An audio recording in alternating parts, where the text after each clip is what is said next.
اے ایمان لانے والوں، اتقوا اللہ، تم اللہ کے لیے تقویٰ اختیار کرو، وَكُونُوا مَعَ الصَّادِقِينَ، اور صادقین کے ساتھ ہو۔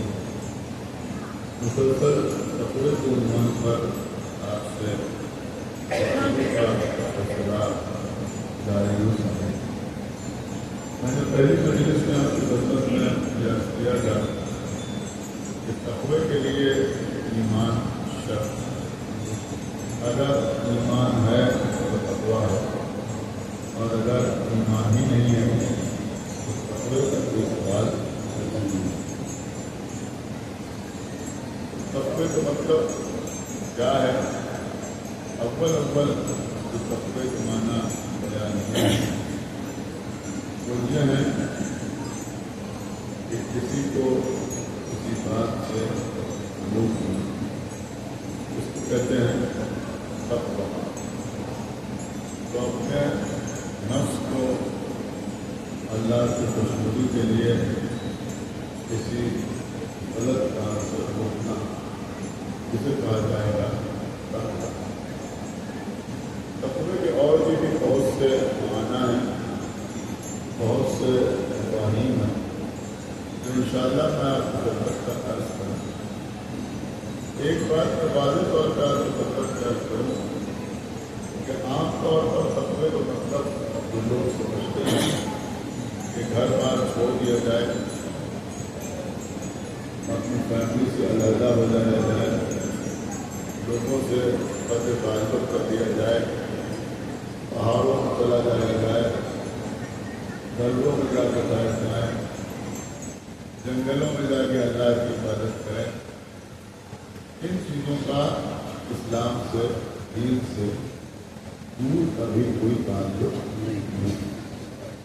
اس لیے کہ اسلام رہبانیت کا سبق صلوات اللہ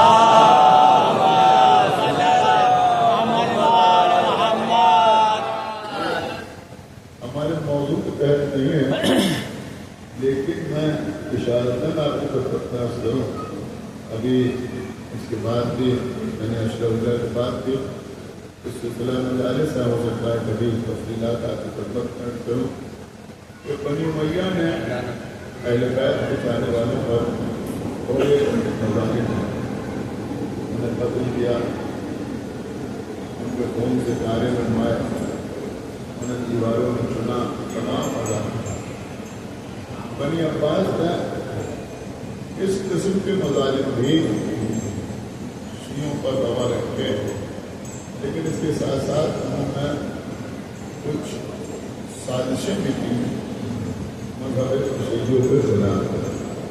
اس میں ان کی ایک سازش یہ بھی تھی کہ شیعوں کو خانقاہوں میں قائد کر دیا، ایک سازش یہ بھی تھی کہ شیعوں کو خانقاہوں میں قائد کر دیا جائے اور وہ خانقاہوں میں چلے جائیں اور رہبانیت سے منسلک ہو جائیں اور حکومت کے قانون میں مخل ہونا، یعنی شیعوں کو بالکل سماج سے الگ کر دیا جائے، وہ اپنے آپ کو خوش رہیں، بس اس سے ہماری حکومت کو کوئی خطرہ نہیں ہے۔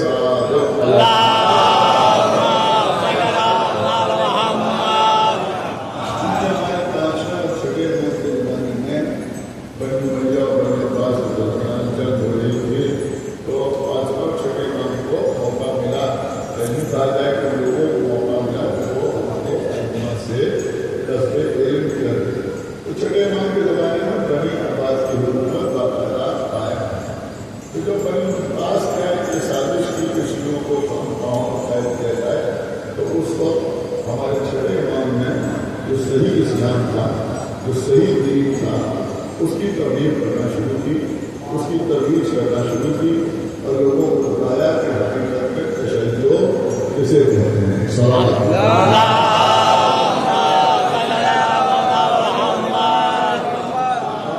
سختی سے ہمارے امام نے صوفیت کی بھی مخالفت کی، روحانیت کی بھی مخالفت کی، اور پروز کے جو اللہ کو یوں سمجھا جائے کہ جو لوگ وحدت الوجود کے قائل تھے تو اس عقیدے اور اس نظریے کی بھی امام نے مخالفت فرمائی۔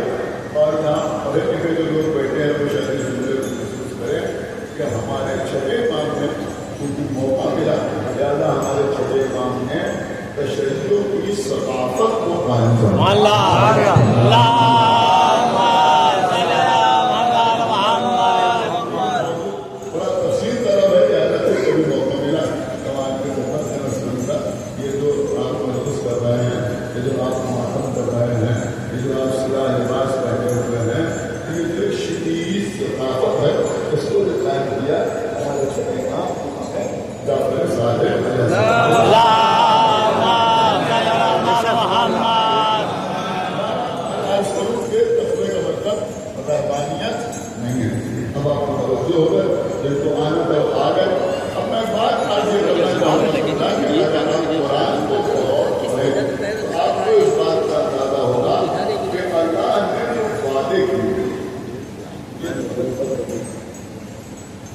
اللہ نے جو وعدے کیے ہیں، جتنے وعدے اللہ نے قرآن میں کیے ہیں تو ان میں زیادہ تر وعدے، اکثر وعدے اللہ نے مومنین سے نہیں کیے، مسلمین سے نہیں کیے، بلکہ زیادہ تر وعدے اللہ نے جو کیے ہیں وہ متقین صاحبان تقویٰ سے کیے ہیں، تقویٰ اختیار کرنے والوں سے کیے ہیں۔ صلوات اللہ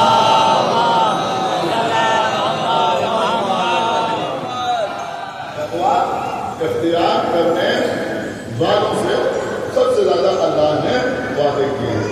ان المتقین فی جنات ونہر، اللہ کہہ رہا ہے سورہ قمر میں کہ ہم متقین کو وہ جنتیں عطا کریں گے کہ جن میں نہریں جاری ہیں۔ یہ نہیں کہا کہ ان المؤمنین، بلکہ اللہ نے کہا ان المتقین، اس کا مطلب کے اوپر کہ جنت کا وعدہ متقین، نہر کا وعدہ متقین، ان المتقین فی جنات وعیون، اللہ تعالیٰ ہم متقین کو وہ جنتیں عطا کریں گے کہ جن میں چشمے ابل رہے ہوں، چشمے ابل رہے ہوں۔ ان المتقین فی جنات وعیون، ہم متقین کو وہ جنتیں عطا کریں گے کہ جن میں امن و امان اور توجہ۔ العاقبۃ للمتقین، عاقبت یعنی آخرت جو بخیر ہے کس کے لیے ہے؟ متقین کے لیے۔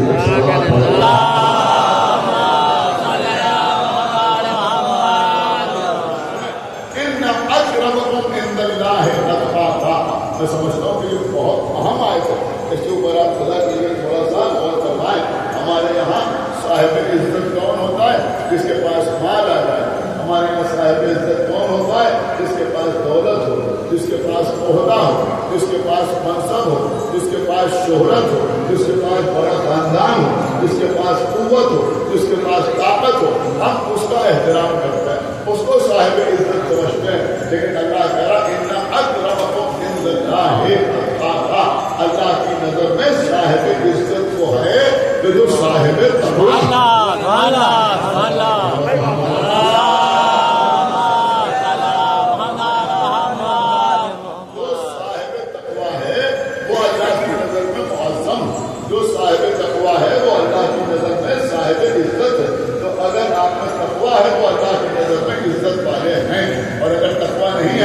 عزت والے نہیں، اس کا مطلب یہ ہوا کہ تقویٰ ہے وہ اللہ کی نظر میں عزت ہے۔ تھوڑا سا اور آگے بڑھیے سورہ نبا، جس سے تیسرے پارے کا آغاز ہوتا ہے، چھوٹی چھوٹی بہت سی آیتوں میں مشتمل ہے یہ سورہ۔ اس میں خداوند عالم کا ارشاد فرما رہا ہے اِنَّا لِلْمُتَّقِينَ مَفَازًا، کہ کامیابی صاحبان تقویٰ کے لیے۔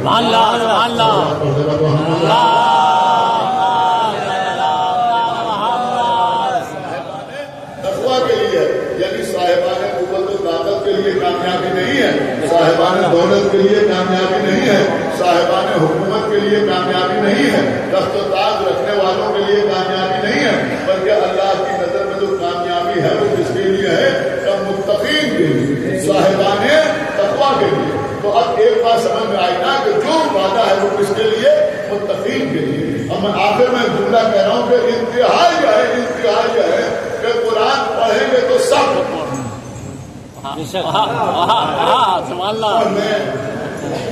یاد کرنے، رٹ لیں، ایک رات میں قرآن ختم کر لیں، لیکن اللہ کیا کہہ رہا ہے؟ بسم اللہ الرحمن الرحیم، الف لام میم، ذالک الکتاب لا ریب فیہ ھدی للمتقین۔ کہ بے شک یہ وہ کتاب ہے جس میں کوئی ریب نہیں ہے، الف لام میم کے بعد یہ وہ کتاب ہے کہ جس میں کوئی ریب نہیں ہے، اور یہ متقین کے لیے ہدایت ہے۔ یعنی قرآن سے ہدایت حاصل کرنے کے لیے بھی متقی ہونا شرط ہے۔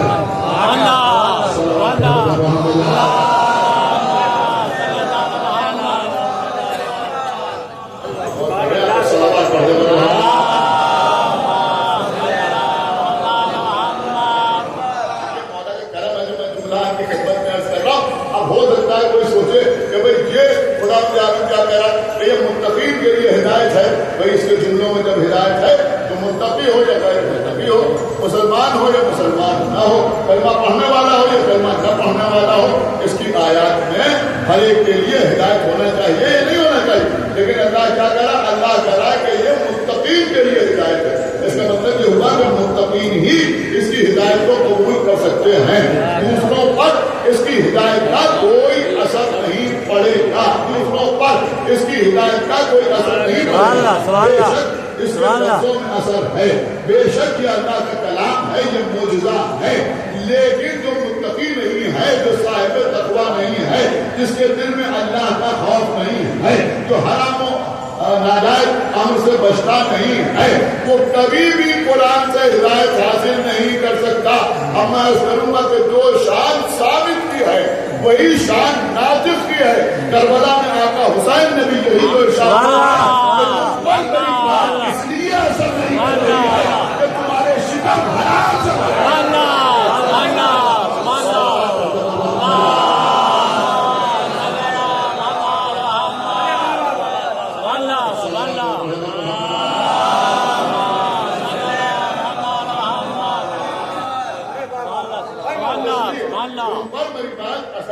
نہیں کر رہی ہے۔ تو اللہ کی اتنی دیر تقریباً 10 منٹ میں نے آپ کے سامنے اتنی مثالیں پیش کی، مقصد صرف اور صرف یہی ہے کہ بھائی جو کچھ ہے وہ متقین کے لیے، سارے وعدے متقین کے لیے، ساری بشارتیں متقین کے لیے، ساری خوشخبریاں متقین کے لیے۔ انتہا یہ ہے کہ قرآن ہدایت ہے تو متقین کے لیے، آخرت میں نجات ہے تو متقین کے لیے، عاقبت بخیر ہے تو متقین کے لیے، اللہ کی نگاہ میں عزت ہے تو متقین کے لیے۔ تو اب ماننا پڑے گا کہ کوئی شخص متقین کی برابری نہیں کر سکتا۔ کوئی شخص متقین کی، ہمیں دیکھتا ہوں کون خاموش رہتا ہے، کوئی شخص متقین کی برابری نہیں کر سکتا۔ اب ہمیں بتاؤ کہ جب ساری دنیا کے انسان مل کر متقین کی برابری نہیں کر سکتے،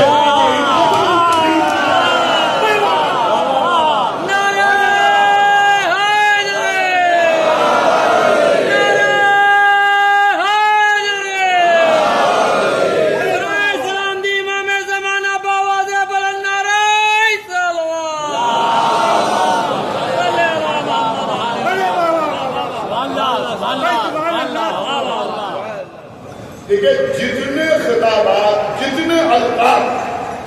جتنے القاب اللہ نے یا اللہ کے رسول نے مولا علی کو عطا کیے، لوگوں نے بس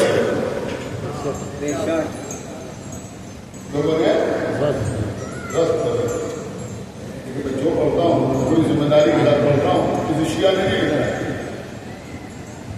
اہل سنت کے بہت بڑے عالم ملا صالح کشفی الحنفی،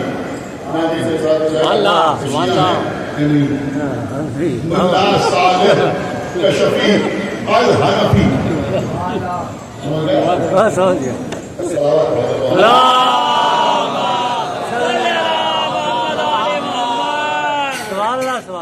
شیعہ راجیوات حنفی دو گئے. اللہ صالح کشفی الحنفی, انہوں نے اپنی کتاب میں اخراج بھی کیا, اپنا عقیدہ بھی ظاہر کیا کہ وہ شیعہ نہیں, لیکن انہوں نے اپنی کتاب میں لکھا کہ پیغمبر اسلام نے ارشاد فرمایا کہ علی صدیق اکبر.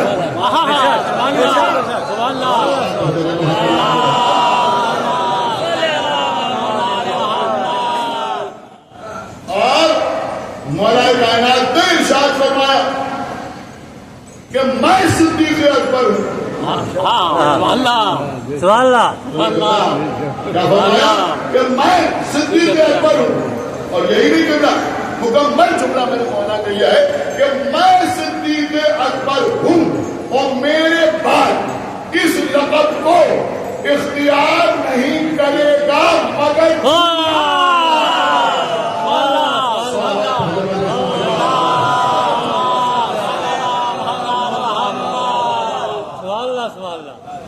مولا علی صدیق اکبر. میں نے مولا نے فرمایا میں فاروق اعظم. سبحان اللہ.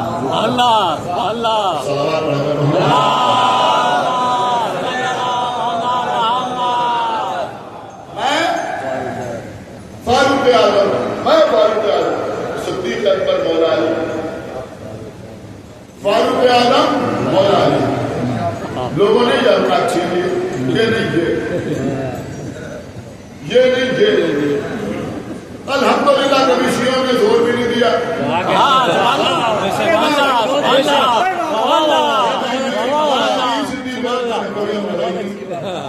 حالانکہ ہے بھائی, ابھی ہم لڑے نہیں, ٹھیک ہے تم نے چھین لیا. ارے بھائی جہاں القاب کی کمی ہو وہاں لڑا دیا.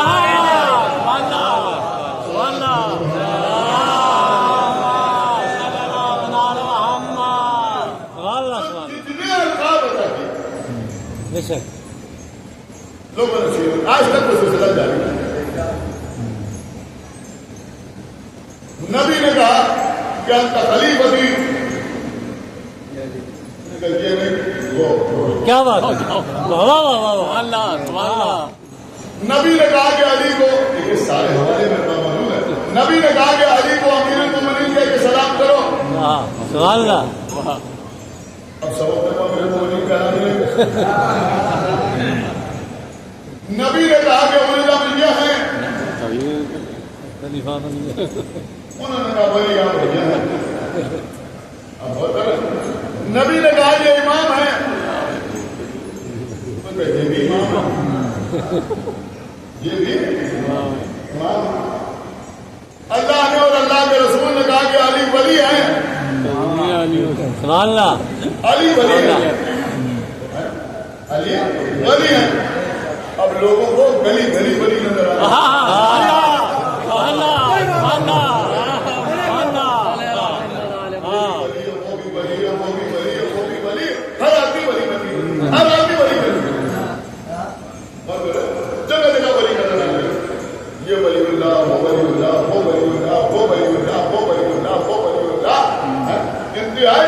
نیم پاگل افراد کو لوگ ولی اللہ کہتے ہیں.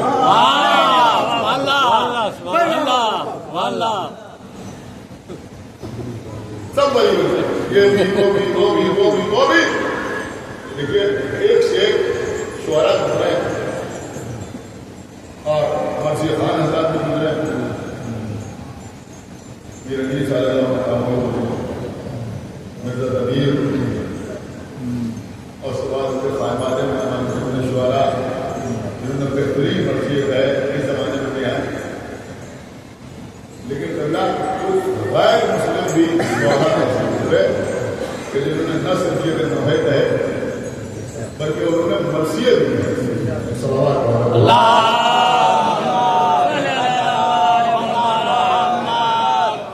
خدا نے کوئی باتیں میں کرتا ہوں, شاید ان کی ضرورت زیادہ نہیں ہے, میں سمجھتا ہوں کہ ضرورت کے لیے یہ عرض کروں کہ مرثیہ یا شعر اس کے لیے ہماری اصطلاح یہ نہیں ہے کہ انہوں نے یہ شعر لکھے, اصطلاح یہ ہے کہ انہوں نے کہے.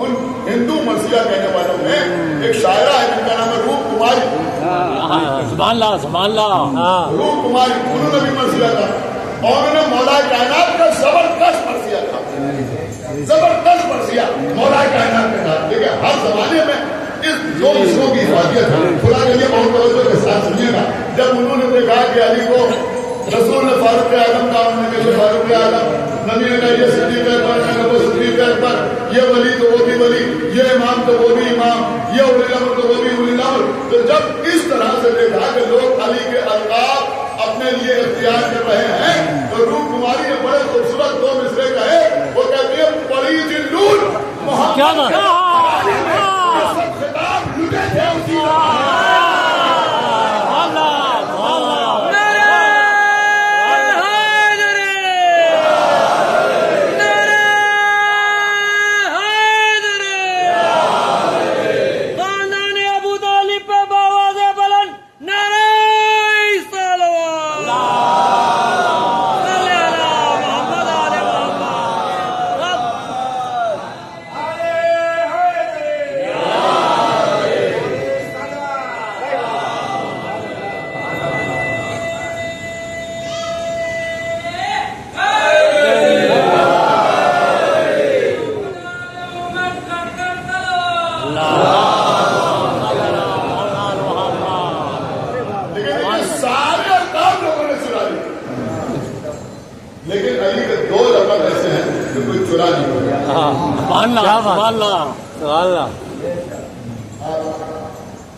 لا الہ الا اللہ محمد رسول اللہ علی ولی اللہ وسیع رسول اللہ وخلیفۃ اللہ یہ جو آپ کہتے ہیں علی اللہ علی علی پیغمبر کی وسیع ہے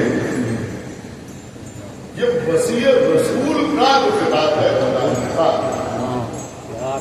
یہ بھی علی کے علاوہ کوئی اور سبحان اللہ سبحان اللہ سبحان اللہ بڑی بات آپ کی خدمت میں عرض کر رہا ہوں کہ یہ وسیع رسول والا خطاب مولا علی کا ہے مطلب ہے ہمارے مولا کا جس کو کوئی چرا نہیں اور چرا سکتے ہی لیکن اس دنیا باقی افراد کو چرا نہیں لیکن اس لقب کو کوئی چرا ہی نہیں اگر چاہے تب بھی سبحان اللہ سبحان اللہ تب کوشش کرے مگر چرا نہیں کسی اور کو کہیں نہیں سکتے بے شک بے شک ہو جائے کسی اور کو کہیں نہیں سکتے کیوں نہیں کہہ سکتے آپ کو معلوم کیوں نہیں کہہ سکتے وسیع کا مطلب سمجھتا ہمارے یہ نام ہوتا ہے وسیع کا وسیع کے معنی کیا ہوتا ہے جس کو وصیت کی ہے جس سے وصیت کی اسے وسیع کہتے ہیں جس سے وصیت کی جائے اسے وسیع کہتے ہیں اگر ایک آدمی سے وصیت کی جائے تو اسے وسیع کہا جائے گا اگر ایک سے زیادہ سے وصیت کی جائے تو ان کو اوصیہ کہا جائے گا کسی کے 4 بیٹے اس نے وصیت کی اپنے 4 بیٹوں کا نام تو وہ 4 بیٹے اس کے اوصیہ کہلائے ہم نے اپنے ایک بیٹے کے نام وصیت کی تو ہمارا بیٹا ہمارا وصی کہلائے گا وصیت کی بڑی اہمیت پیغمبر کی حدیث ہے یہ بات بتانا بہت ضروری ہے کہ پیغمبر کی حدیث ہے کہ من ماتا بغیر وصیت ماتا بھی قتل جاہلیہ جو شخص بغیر وصیت کیے ہوئے مر گیا تو جاہلیت کی موت ہے تو زندگی میں وصیت ضرور کی ہے آپ سمجھ رہے ہیں تو جس کے نام وصیت کی جائے جس سے وصیت کی جائے یا جس کو وصیت کی جائے اس کو کہتے ہیں وصی اسے کہتے ہیں وصی تو ہم جس کے نام وصیت کریں وہ ہمارا وصی آپ جس کے نام وصیت کریں وہ آپ کا وصی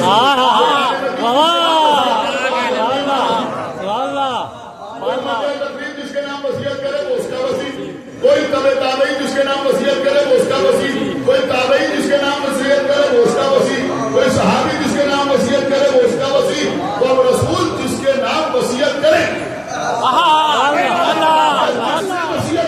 جس سے وصیت کریں وہ ہے رسول کا وصی ابھی آپ پہنچانی میں آپ کو لے جانا چاہتا ہوں جب دوسرے یہ دعویٰ اس لیے نہیں کر سکتے ہے نبی نے وصیت نہیں کی.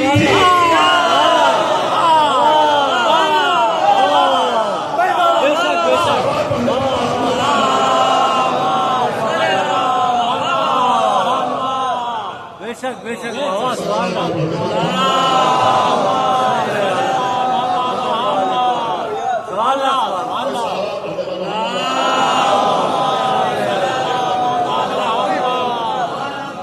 وہاں تو بنیادی ہے ورنہ اگر ان کے اعتبار سے وصیت ہوتی تو پھر صحیفہ کی ضرورت ہی نہیں تھی. پھر نہ اجماع نہ شورا نہ پیرو غلبہ کچھ نہیں. نبی وصیت کہہ جائے لیکن وہاں وصیت کا کوئی کانسیپٹ ہی نہیں. تو جب تمہارے کہنے کے مطابق نبی نے وصیت ہی نہیں کی تو جب نبی نے وصیت ہی نہیں کی تو جب نبی نے وصیت ہی نہیں کی تو کسی کے وصی ہونے کا دعویٰ تو کوئی کر ہی نہیں سکتا.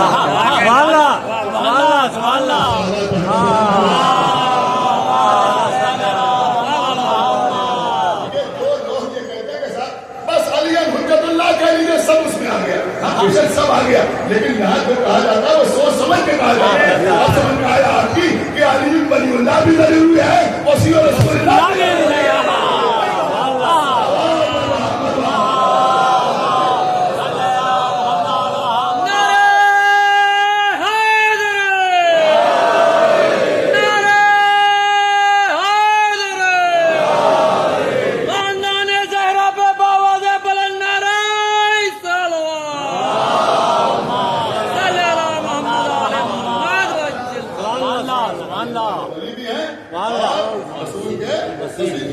رسول اللہ نے انہی کا نام وصیت انہی کا نام وصیت. علامہ حمدانی نے اپنی کتاب مقدمۃ القربہ میں تعریف کیا ہے. سید علی حمدانی شیعہ نہیں تو وہ بھی نام سنا کنفیوز ہو جائے گا.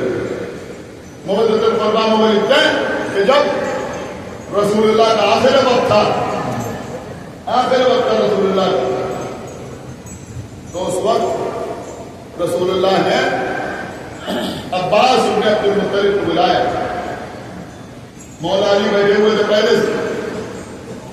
عباس بن عبد المطلب سے کہا کہ اگر میں دین کے بارے میں آپ کو کوئی وصیت کروں تو آپ اس پر عمل کریں گے؟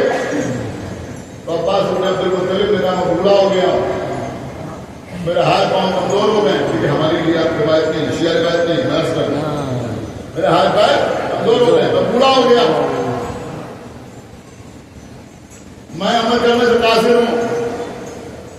مولا علی سے پوچھا کہ علی آپ اگر میں کوئی وصیت کروں تو آپ اس پہ عمل کریں گے؟ میرے مولا کی آواز گلوگیر ہوئی. کیوں اس لیے نہیں کہ کوئی کمزوری محسوس کی کہ میں کیسے عمل کروں گا بلکہ چونکہ رسول وصیت کی بات ہے.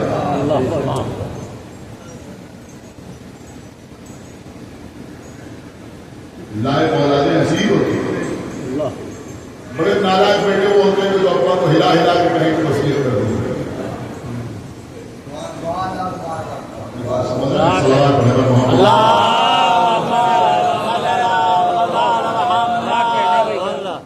تو مولا علی کی آواز گلوگیر ہوئی. آنکھوں میں آنسو آ گئے. پھر رسول نے پوچھا تو گلوگیر آواز سے کہا کہ جو آپ کا حکم ہے.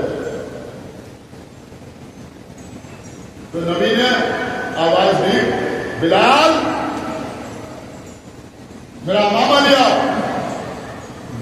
بلال امامہ لے کے آیا سامنے رکھو. میری ابا لیا ابا لے کے آیا یہ بھی سامنے رکھو. میری تبا لیا تبا لے کے آیا یہ بھی سامنے رکھو. بلال میرے اوڑھنے کی چادر لیا چادر لائے یہ بھی سامنے رکھو. میری کملی لیا کملی لے کے آئے یہ بھی سامنے رکھو. بلال میرا مسلح لیا بلال مسلح لے کے آئے یہ بھی سامنے رکھو. بلال میری تلوار لیا تلوار آئی یہ بھی رکھو. بلال میری زرہ لیا زرہ لے کے آئے. بلال میری ڈھال لیا. یہ سارے الفاظ موجود ہیں اور دیکھو بعض کتابوں میں تو ان چیزوں کے نام بھی ملتے ہیں. یعنی رسول اللہ کی زرہ کا بھی ایک نام تھا رسول کی تلوار کا بھی ایک نام تھا ان کی ڈھال کا بھی نام تھا ان کے امامے کا بھی نام تھا. یہ نام بھی کتابوں میں موجود ہے. میرے ذہن میں نہیں ہے تو میں آپ کی خدمت میں عرض کروں. فرمایا آتے کو بلال میرا گھوڑا لیا. بلال گھوڑا لے گیا کیسے کے دروازے کو باندھو. بلال میرا ناکہ لیا میرا ناکا لے گیا، اس کو بھی گھر کے دروازے پہ ٹھہراؤ. جب سارے تبرکات جمع ہو گئے تو مولا علی کی طرف مخاطب ہوئے کہ یار یہ ساری چیزیں میرے سامنے آپ اٹھائیں، اونٹ کے اوپر بار کریں اور سب کے سامنے سے لے کے اپنے گھر جائیں تاکہ میرے بعد میری وراثت کے سلسلے میں کوئی آپ سے ندا نہ کرنے پائے، کوئی آپ سے ندا نہ کرنے پائے.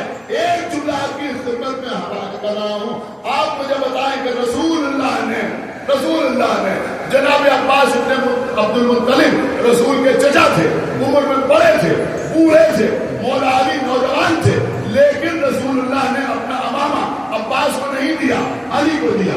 رسول نے اپنی ابا عباس ابن عبد المطلب کو نہیں دی، رسول مولا علی کو دی. انہوں نے اپنی زرہ اپنے چچا کو نہیں دی، علی کو دی. اپنا گھوڑا عباس کو نہیں دیا، علی کو دیا. اپنا ناقہ عباس کو نہیں دیا، علی کو دیا. اب ہمیں بتاؤ کہ عباس کون تھے؟ رسول کے چچا ہی تو تھے. تو دنیا یہ بات سمجھ لے کہ جب نبی کے گھر کا بوڑھا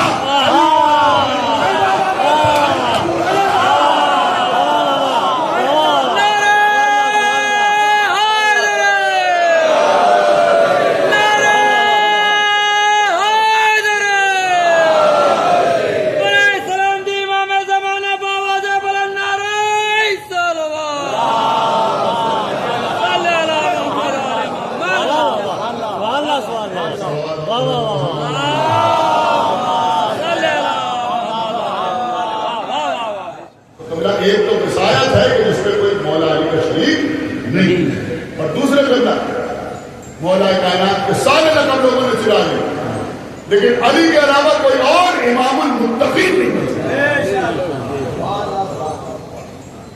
اگر امام المتقین ہے تو علی، امام المتقین ہے تو علی کے علاوہ کوئی اور امام المتقین نہیں.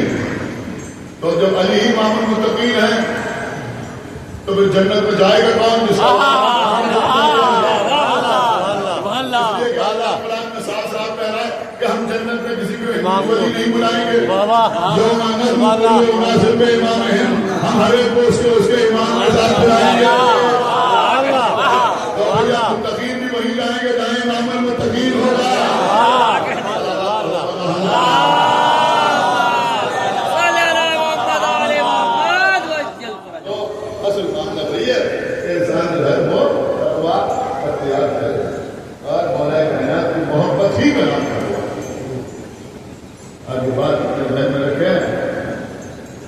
کربلا کی جو جنگ ہوئی ہے اس میں ایک طرف مختصر سا لشکر جو مومنین ہیں، صالحین ہیں، متقین ہیں، مولا علی کو شیعہ، دوسری طرف لوگ پھر خود آواز دے رہے ہیں تو بہت سند ہے ابھی آپ بابا کی بہت سمت پہلی محرم دوسری محرم آج محرم کی تیسری تاریخ سلام کر کے نظاروں کو اس طرح سے شاعری محرم سے مجالس میں کثرت سے مومنین شریک ہوئے. اس شدت گرمی کے باوجود یہ دھوپ ہے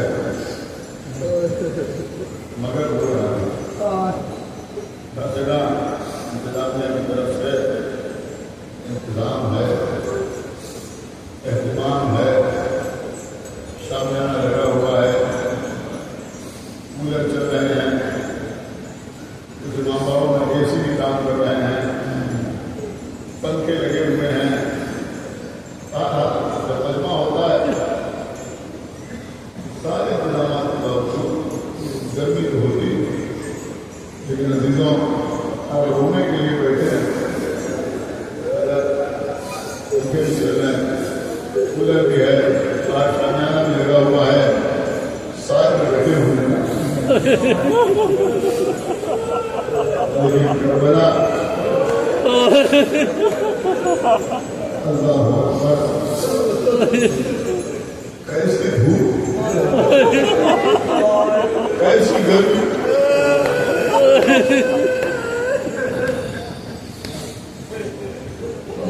فرماتے ہیں کہ آب خلق خالق ترستی بھی خاک پر، آب خلق کو خالق ترستی بھی خاک پر، گویا فلک سے آگ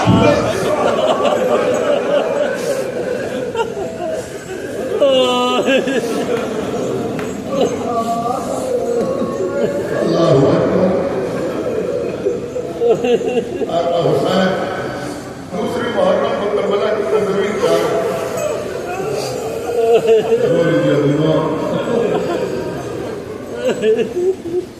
یزید کا لشکر آنا شروع ہوا.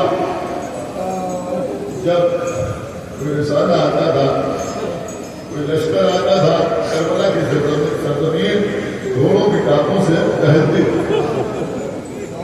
بی بی زینب جناب فتنہ سے پوچھتی تھی جو ہمارے لوگ کون آئے؟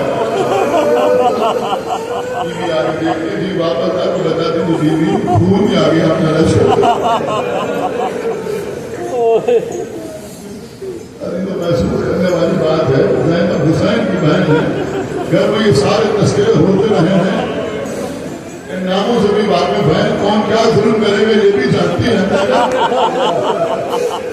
کیا گزرتی ہوگی میرے پاس خون بھی آ گیا. کبھی سنا کہ حسین ابن نبیل آ گیا، کبھی سنا سنان ابن انس اپنا لشکر لے گیا. بتایا ابھی بھی شبر جوشن آ گیا. یہ سنتی نہیں، گھبرا کے بھائی کو بلایا، بھیا لشکر بہت مزہ آ رہا ہے، کوئی ایسا نہیں ہے جو آپ کی مدد کے لیے آ رہا ہے. اب نبی کا نوازا کسی کو لائے. دیکھیے کربلا والوں سے کسی کی مثال نہیں ہے، یہ بے مثال ہو گیا. ہر بوڑھا حقیقت میں بظاہر نہیں ہو سکتا، ہر جوان علی اکبر نہیں ہو سکتا، ہر ششمہا علی اصغر نہیں ہو سکتا. میں اصغر کو حبیب ابن ملائک کا مرتبہ، حبیب ابن ملائک کا مرتبہ کیا ہے کہ حسین مدینہ سے کربلا تک آئے، ہر ایک سے کہا واپس چلے جاؤ، واپس چلے جاؤ، واپس چلے جاؤ، واپس چلے جاؤ. ایک حبیب ہے جس سے کہتے ہیں آ جاؤ.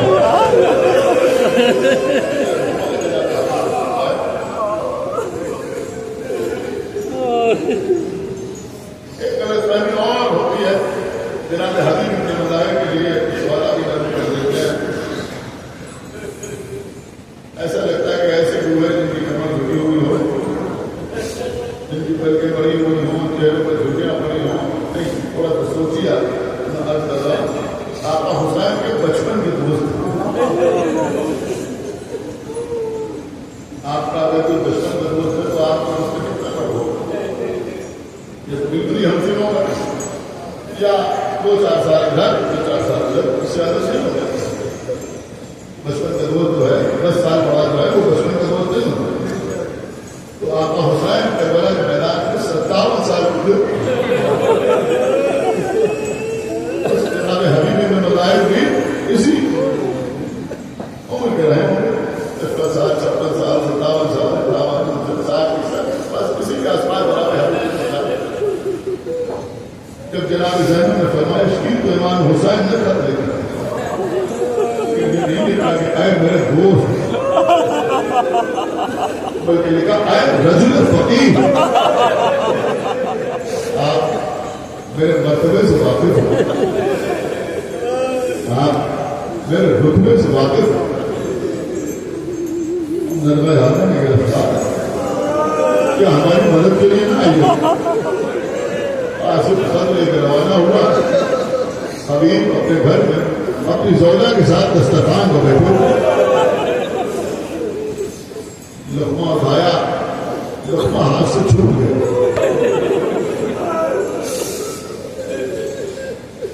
زوجہ